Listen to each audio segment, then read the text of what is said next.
आप कहेंगे कि बार बार बाबा एक कहावत कहते हैं, दुख में सुमिरन सब करे, सुख में करे न कोय, आ जो सुख में सुमिरन करे तो दुख का हेको होए।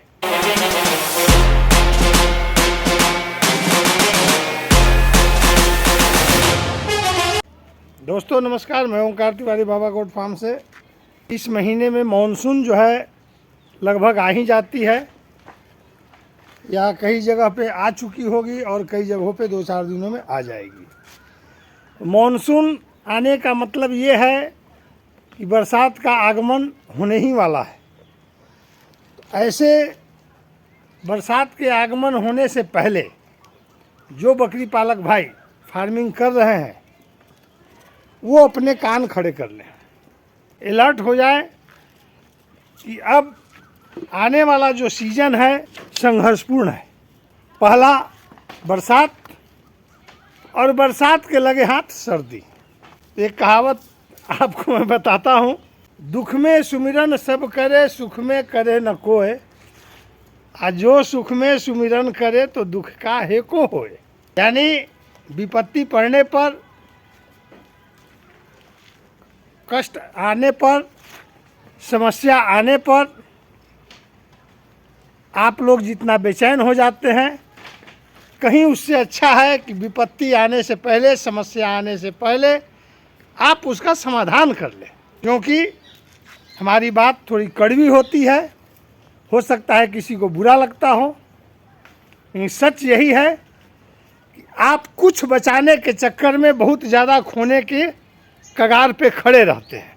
थोड़ा बचाने के चक्कर में ज़्यादा नुकसान आप सहने के लिए तैयार हैं, लेकिन आप संभल नहीं सकते हैं, समझ नहीं सकते हैं, और अगर समझ रहे हैं तो आप उसको अनदेखा कर रहे हैं। ये सीज़न लास्ट सीज़न है बकरी पालकों के सुखमय दिनों का। कब मानसून शुरू होगा और झमाझम बरसात शुरू हो जाएगी, आपकी बकरियां अगर ग्रेजिंग पे है तो वो अचानक फीडिंग पे आ जाएगी, खाना नहीं खाएगी। अगर ज़्यादा खाना खा लेती है तो वो डाइजेस्टेबल नहीं होगा, पाचन क्रिया उसका काम नहीं करेगा, क्योंकि पहले तो वो चराई पे घूमती रही है और अब अस्थाई हो गई है। तो इन सब चीज़ों का सामना आपको करना है आने वाले कुछ ही दिनों में। उसका सामना आप कैसे करेंगे उसका एक झलक मैं आपको प्रस्तुत कर रहा हूँ। हो सके तो आप इस पे अमल करेंगे। दोस्तों, ये जून का महीना आपके लिए बहुत ही अलर्ट का महीना है, और आपको अलर्ट होना है अपने बकरियों को सबसे पहले डिवार्मिंग करके।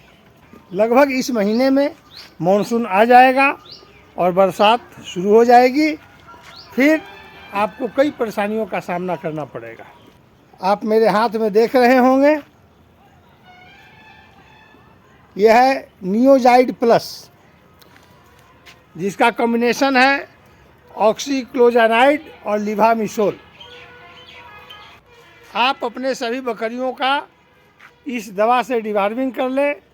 इसका डोज है 4 kg प्रति बॉडी वेट पर 1 ml। हमने आज अपनी बकरियों को इस डिवार्मर से डिवार्मिंग कर दिया है।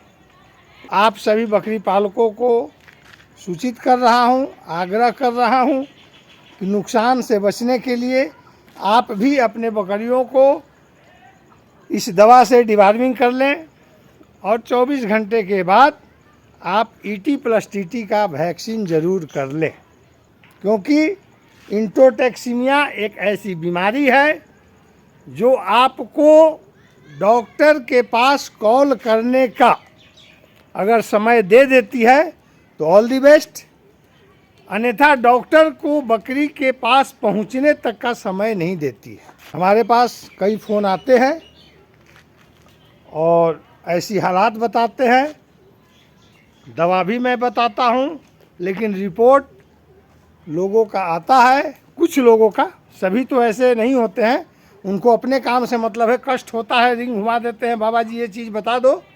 लेकिन अगर उनको दवा सूट कर जाती है, उनको लाभ हो जाता है, तो पुनः आपको फीडबैक देने के लिए तैयार नहीं है। खैर, उनकी मर्जी है, लेकिन मेरा आग्रह है कि आप अपने बकरियों को इस महीने में डिवार्मिंग ज़रूर कर लें और डिवार्मिंग के बाद ET+TT का वैक्सीन ज़रूर कर लें। इंट्रोटॉक्सिमिया से बचना है तो आपको ये वैक्सीन ज़रूर करना है और आप 21 दिन के बाद उसे पुनः बूस्टर डोज भी लगा दें, क्योंकि बूस्टर डोज लगाने के बाद आपका ET+TT का जो टर्न ऑफ कंडीशन है ये लगभग 6 महीना के लिए हो जाता है और 6 महीना में आपका बरसात और लगभग सर्दी अपना किनारा पकड़ लेती है और तब फिर आप अपना PPR का वैक्सीन कर लें। और आपसे आशा है कि आप भी अलर्ट हो जाएंगे, नहीं तो फिर परेशानी का सामना करने के लिए आप अलर्ट हो जाइए। धन्यवाद। जय हिंद।